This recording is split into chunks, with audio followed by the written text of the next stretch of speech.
Good morning. Good morning.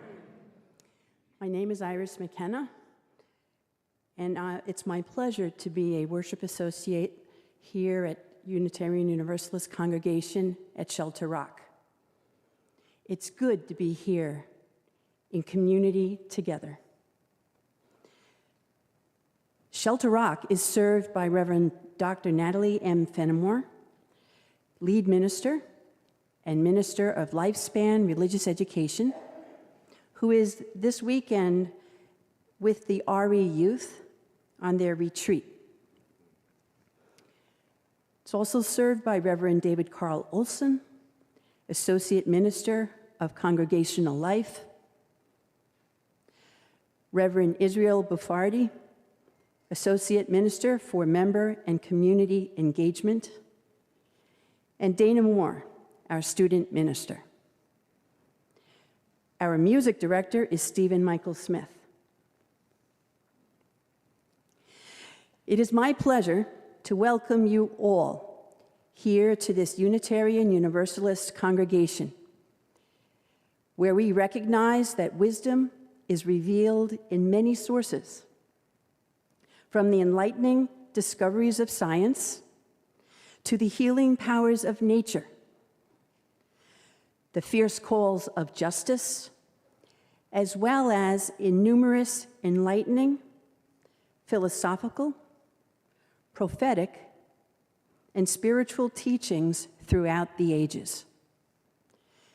We celebrate that the inspiration of modern prophets might be found posted on social media, chanted in the streets, published in papers, painted on canvas, graffitied onto subway walls, or simply encountered in the sacred space of building community. We warmly welcome anyone who's new or relatively new. We know that coming to a place like this can be intimidating, and we're so glad you chose to be here this morning.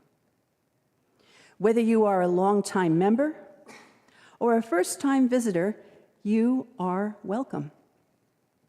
No matter where you're from, who you love, how you live and express your gender, or any of the intersecting identities you carry with you, you are welcome to journey and grow with us as we strive to support each other to lead lives of love, learning, and justice. And if you're a newcomer, know that we look forward to getting to know you and invite you to please stop by the welcome desk in the lobby. To learn more about this congregation and Unitarian Universalism, please consider visiting our website at UUCSR.org. There are many ways to be part of this community, one of which is dramatic readers. Grab lunch today at the Sunday Cafe and join us in RE Room 4 as we nosh, catch up, and finish reading last week's play. And now I invite Bill Kahn, a member of the Board of Trustees, who will now share some invitations to community with you.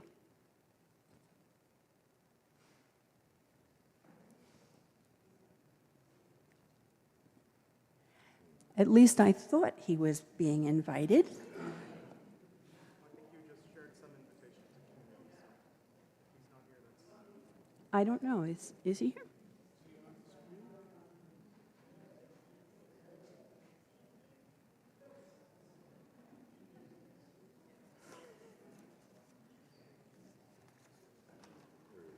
Here he is.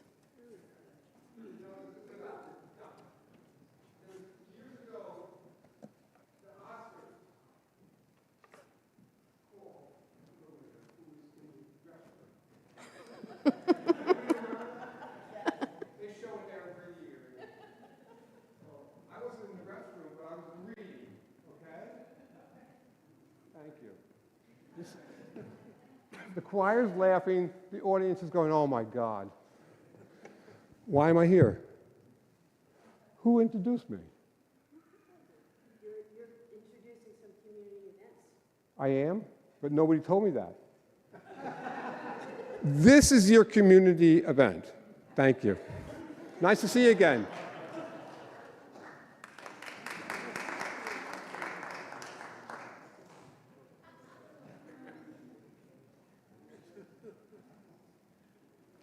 Okay, Plan B. So some of the events that are upcoming, please don't miss. They're a lot of fun. We just had on Friday night, the women's group held the Barbie dinner. It was a lovely, lovely event. We had a very large participation. Well, this Friday, October 13th, is Soulful Sundown with spoken word and live music. There'll be a special guest artist at the on-site only coffee house afterwards. Then, on Saturday, October 14th, there's a common read on repentance and repair here at Shelter Rock from 10 till 1. And on Sunday, October 15th, there's the blessing of the animals. It's the larger kindred. So be prepared, bring photos, bring your furry pets or not furry pets, and that should be a very good time. And thank you.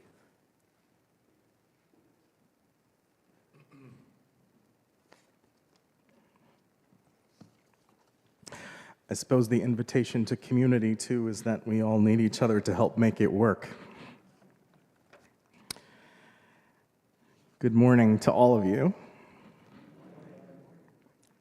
Before we light our chalice and we enter officially into this hour of worship, into the sacred space of being together intentionally to turn our attention to what is important, to what matters, we must turn our attention for a moment to the sacred truths of the land upon which we gather. This weekend, we mark Indigenous Peoples Day, and many around the country will mark this day and celebrate it. As UUs, we have 8 principles that we uphold. 8 principles that tell us that our relationships with each other are sacred and our relationships with the land are also sacred. So we must remember that long before Unitarian Universalists or Unitarians and Universalists arrived in this land, long before Europeans arrived in this land and brought with them their culture of extraction and exploitation, brought with them their notions of capitalism, their notions that someone could even own land. Long before that. And still, this land was and is inhabited by indigenous peoples who knew and know and modeled for us the behavior for how to live in relationship with the land and with each other in ways that are deeply loving and relational and not extractive. Long before colonialism arrived on these borders to take and to separate, there was and is a way of being on this land, a way of being that models what it means to know ourselves as deeply a part of the earth, deeply a part of the land, not separate from it.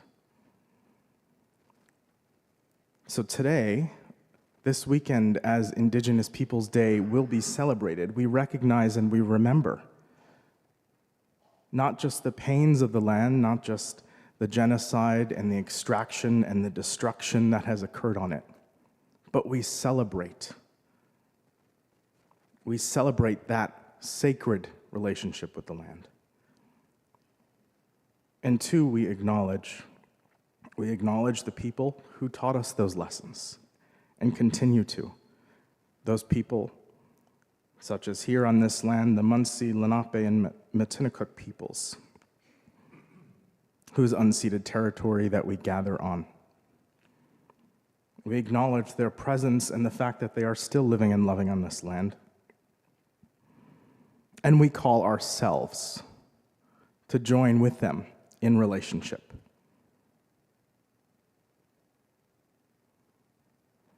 So if you are able to this weekend, I would invite you to join one of the celebrations of Indigenous Peoples Day, such as that taking place on Randall's Island this weekend, and to continue that relationship and to learn humbly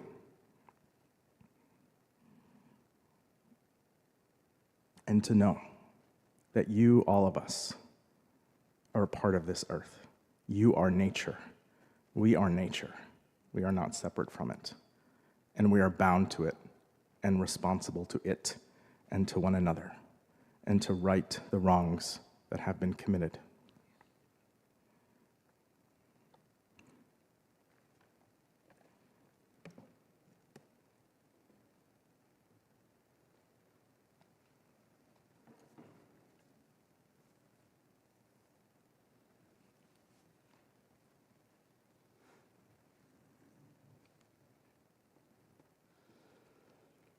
Our chalice lighting words today come from Reverend Gretchen Haley, entitled, "Let Astonishment Be Possible." Whatever you have come in anticipating, whatever you expect or worry for our world, for our future, for our lives, let it go. Make space in your heart to be surprised. Make room in your soul for a new story to take place. Let astonishment be possible at this life that remains a miracle. Imagine here the bursting of joy, relentless and resilient, coming in waves, washing over us with music and story silence, and still this dreaming together. Being hope for each other and courage to believe in this new day dawning for us all. Come. Let us worship together.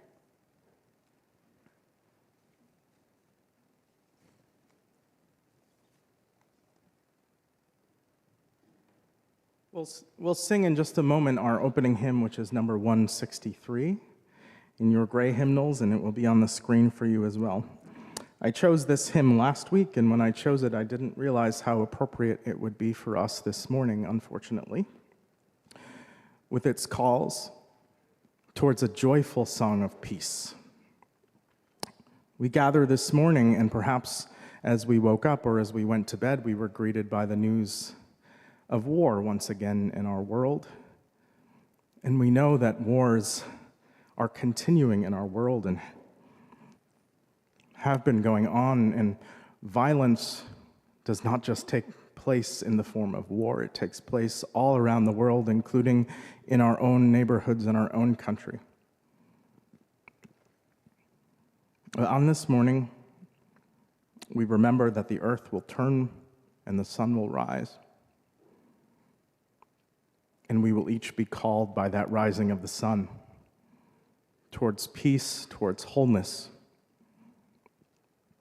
towards doing what we can, knowing that violence starts in our own hearts, in our own country, in our own places. So we remember this morning. We remember and we center in our hearts all those affected by violence and war, all of those on all sides of conflicts. Knowing that we must once again return to relationship and to love. And we sing our joyful song, our joyful hope for peace this morning.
Please remain standing in body or spirit as we say our words of affirmation.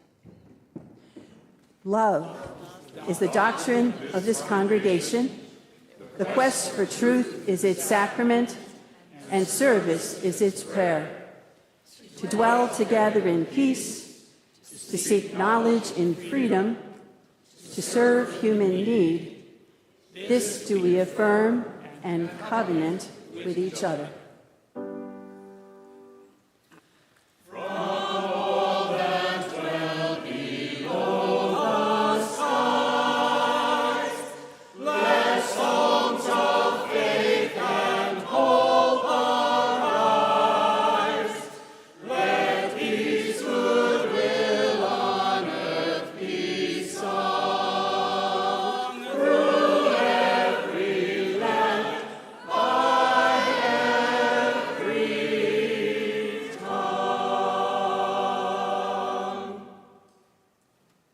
Please be seated.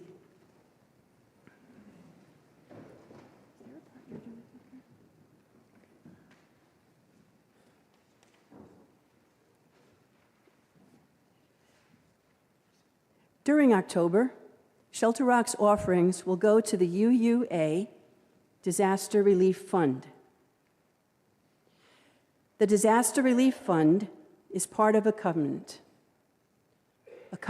between the UUA and congregations, between congregations who give generously and those in need, and with our community partners.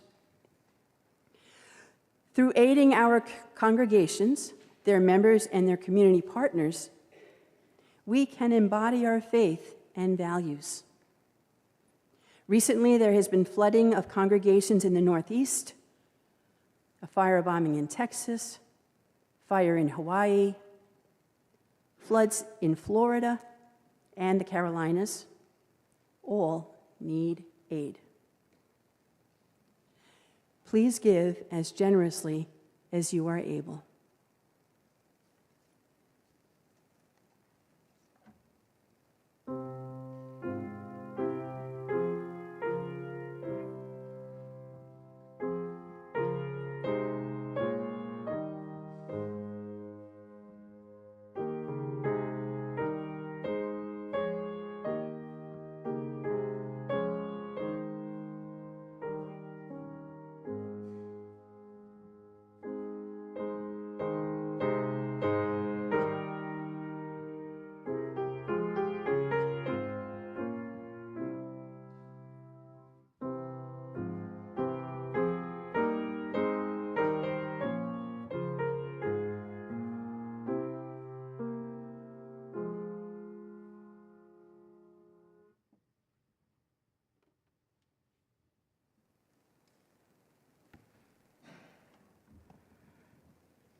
I invite you now to join me in the spirit of meditation or contemplation, the spirit of turning our attention to our hearts, what some know as prayer, others know as simply being present to this gift of life on this day.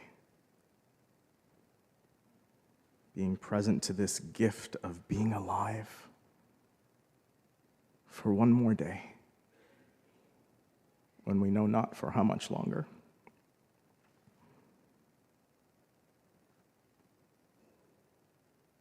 We often, when turning into our hearts, look inward to our own lives, to all of the pain and suffering and challenges that we might be facing.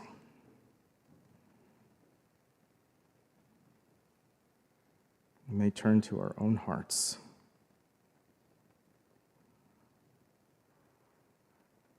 We may feel the burdens and pressures that we carry.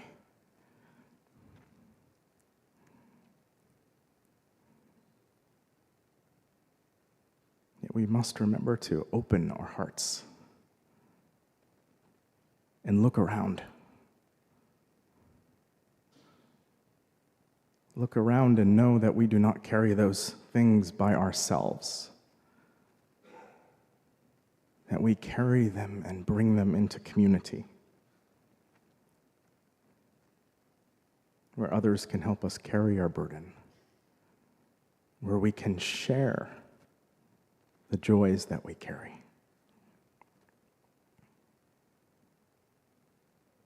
Where we can share this gift of life, this miraculous gift of life.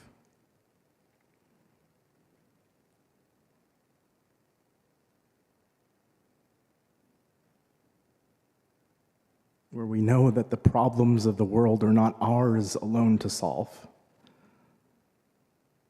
but that we must take them up together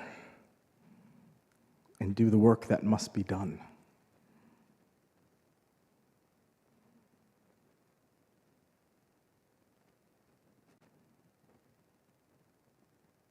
And so this morning, too, you may wish to turn your hearts upward to the sky. Not to the heavens per se, but beyond, to the stars. For centuries, people have looked to the stars, for answers.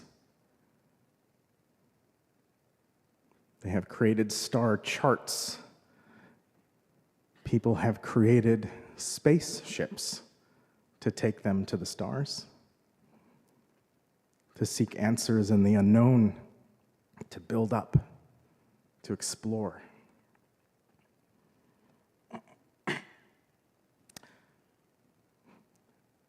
Our anthem this morning, in the words of Robert Frost, asks us to choose something like a star, to look to the stars, perhaps for answers. But in this anthem, Frost turns to the stars and asks them to teach us something. But stars, being what they are, being wholly taciturn, when they are asked to teach us something we can learn, when our heart longs for answers and says, "Say something," a star simply says, "I burn." When our heart asks, "To what degree of heat talk we, Fahrenheit or centigrade? Use language, O universe, that I might understand." The universe may give us strangely little aid to answer our longings.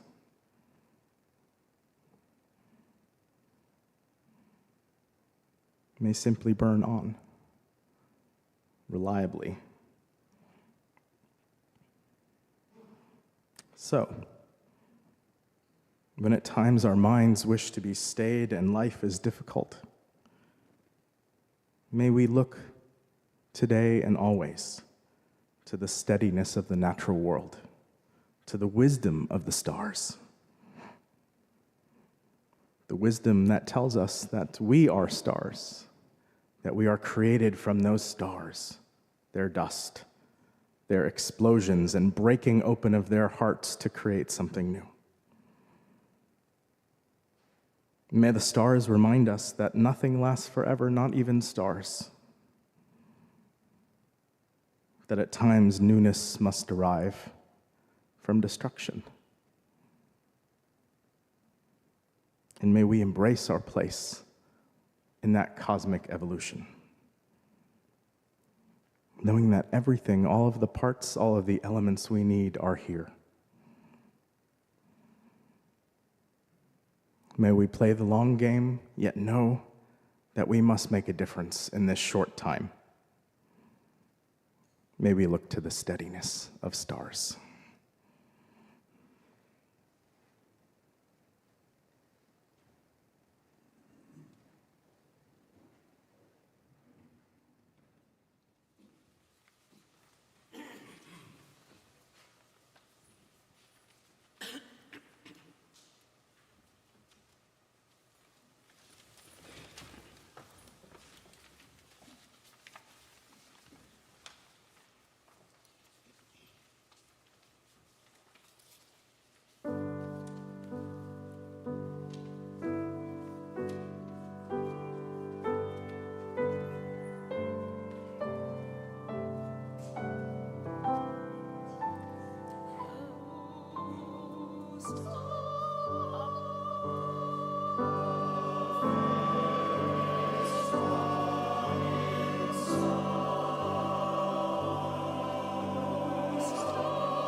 a beautiful meditative piece.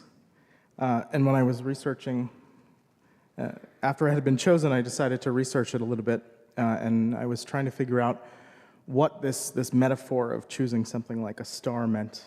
At the end there it says, at times the mob may be swayed to carry too far praise or blame, or don't have it in front of me, forgot the word.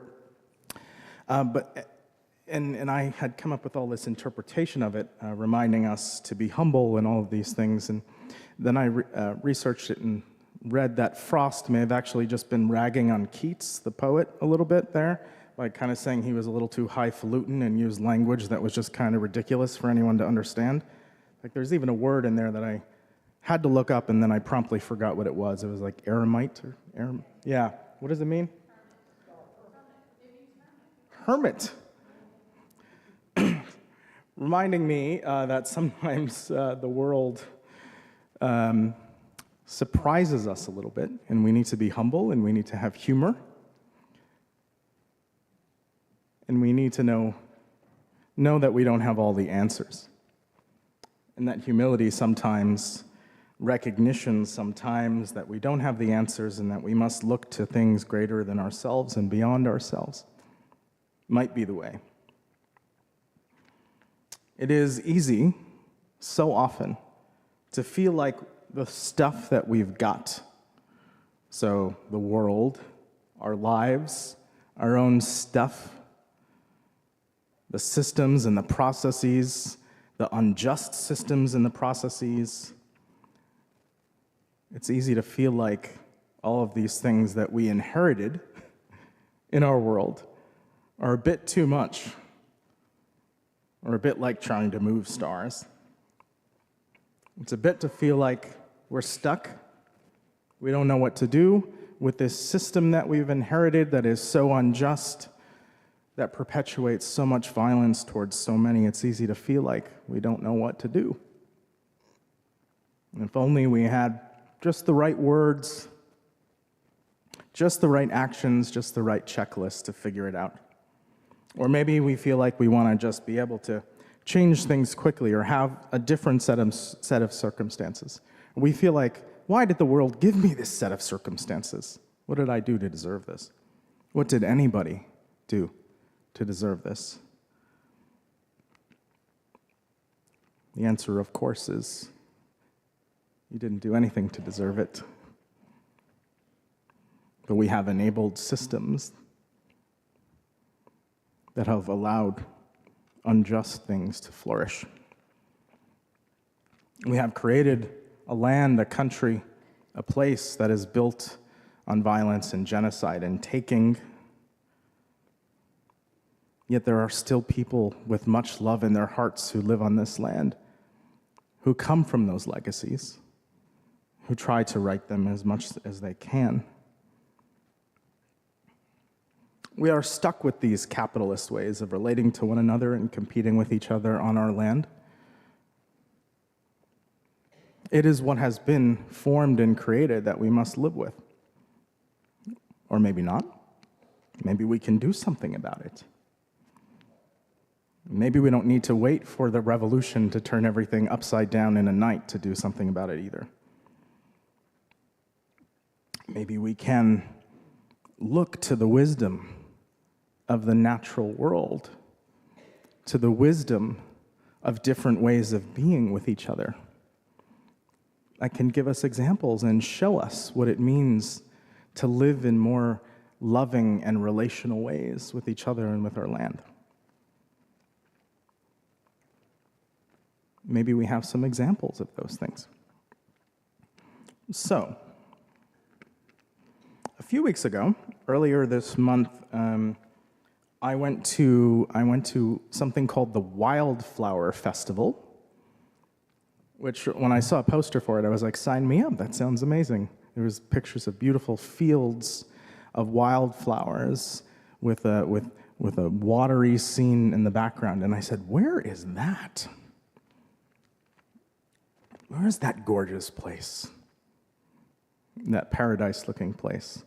Well, it was in southeast Brooklyn, somewhere along some highway that I forget, there's too many highways and parkways and all that, I can't keep them straight in my mind. It was along some highway next to an oil tank and a water treatment facility that pumped sewage out. It was built on top of two, not one, but two former landfills. Two places where all of the things wanted to be forgotten were strewn and thrown and buried to poison the earth and to poison the people who live near it. It was located next to several different subsidized housing developments, located in communities that were purposely designed to be put outside of the belt of where the rest of society was, located next to communities that were wished to be put aside and forgotten about, that were built on the edge, literally, separated. Except this park was gorgeous, and it was teeming with wildlife and people from those communities enjoying its presence in their community. It was filled with people learning together, people communing with nature. It was filled with natural beauty. And it was filled with this wildflower festival on that day. And there were loads of people walking the paths. There were people fishing in waters that I never would have thought that one could fish in. I brought my young daughter, and she learned how to make seed bombs. This is when you take seeds and mix it with some clay and some soil, and you can take it and you can throw it into vacant lots in places where you want to see natural life grow. It was filled with people showing each other how to create seed bombs instead of using other violent means to beautify their community. It was filled with community and with relationality. There was a bike swap, and there was a free library, and there were people giving away books. There were people creating art and painting on flower pots and crafting and drawing, and there were Parks Department people teaching children, and adults actually, I learned several things that day, about conservation and about the wildlife along that river and the birds and the animals. People advocating for shellfish habitats. There were games. And it was just generally beautiful. It was beautiful to see something like that created on a site of things that wish to be thrown away. It was a reclamation of the beauty that could exist in a highly urban environment, in an environment with problems that were not solved by that park's presence. Yet it did create beauty in that place, and it did show that there is a different way of doing things. And it showed that sometimes we need to look at what we have been given, what we had inherited, and we need to look at it in a different way and build something new with what is there. And it was a reminder that relationships, returning to being in relationship with the earth and with each other, can be the way to do it. I saw in that park the turning of something new.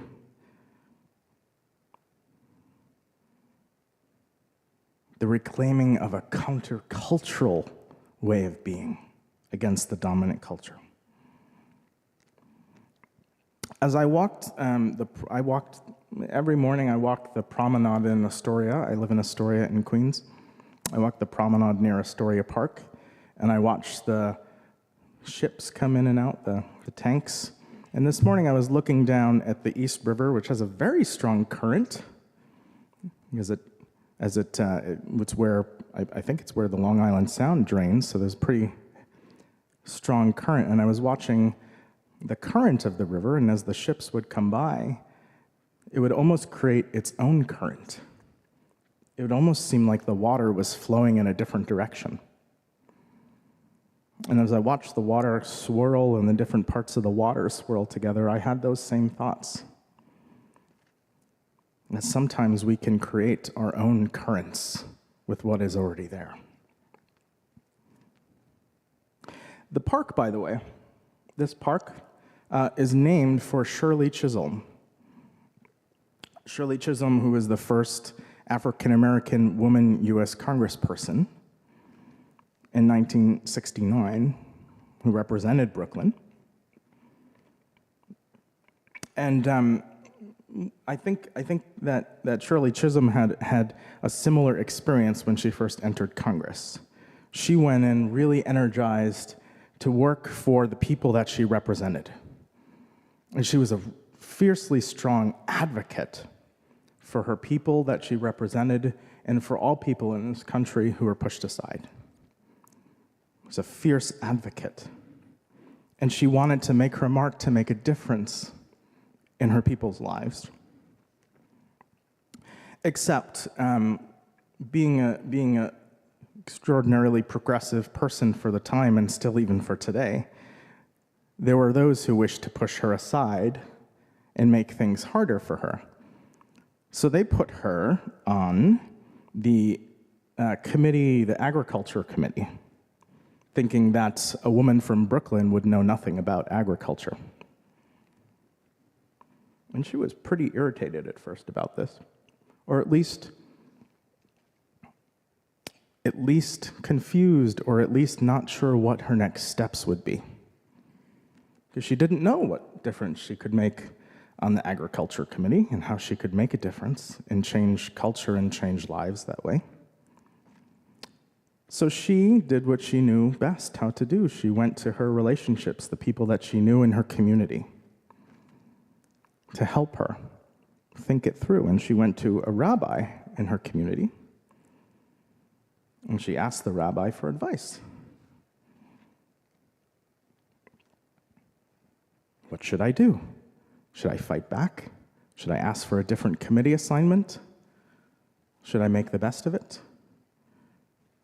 And the rabbi said to her, "What a blessing it is that you have been put into this committee on agriculture. For you serve so many people who need help with food, so many people who do not have access to the food that they need. And we have these farmers in one part of our country that are growing food, and it's getting thrown out. It's getting thrown out because there's no market for it."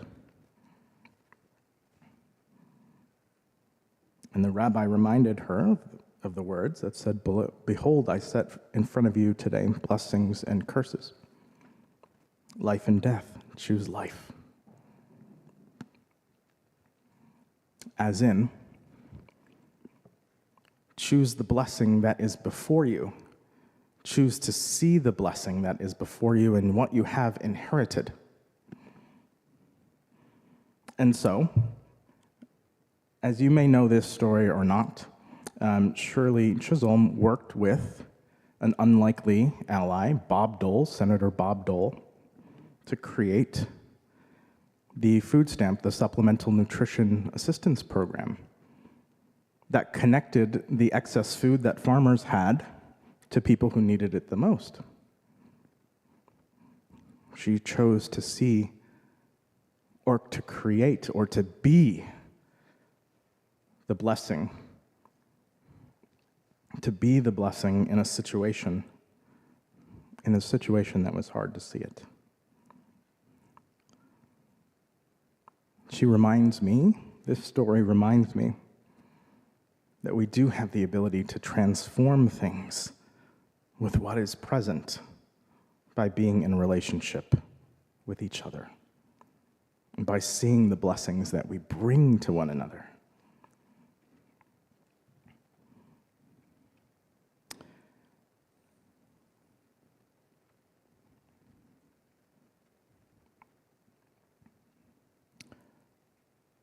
Our song that we will sing at the close in just a moment also reminds me of this. So this song is by the late, great Harry Belafonte. He was a musician, but also a fierce activist in his own right. A person who spoke out for those who needed to be remembered by society. And the story of him writing this song, he speaks of traveling to different places, and he took a trip and he went to several different places across the continent of Africa. And he said that he noticed a common thread of speaking to many storytellers, as he was a storyteller. And they spoke of relationships of the earth, of abundance, of the abundance that is present in the earth.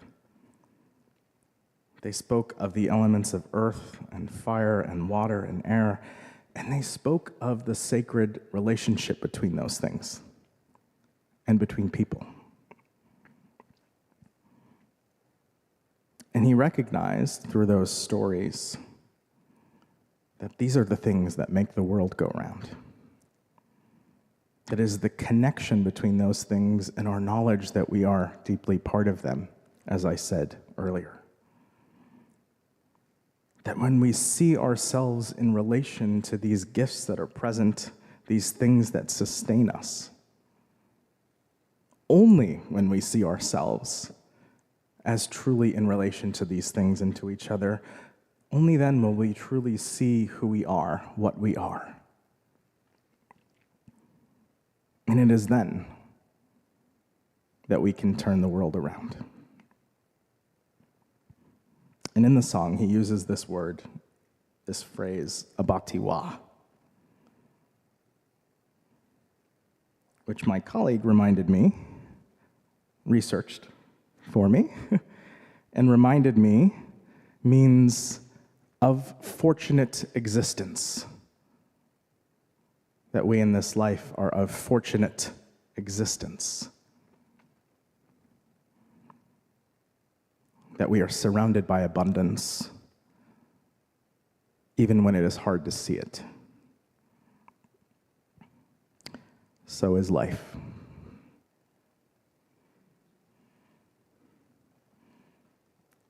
Will you sing? Rise in body or in spirit. Sing, turn the world around.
I have a chalice on my kitchen table at home every night when we have dinner with my daughter.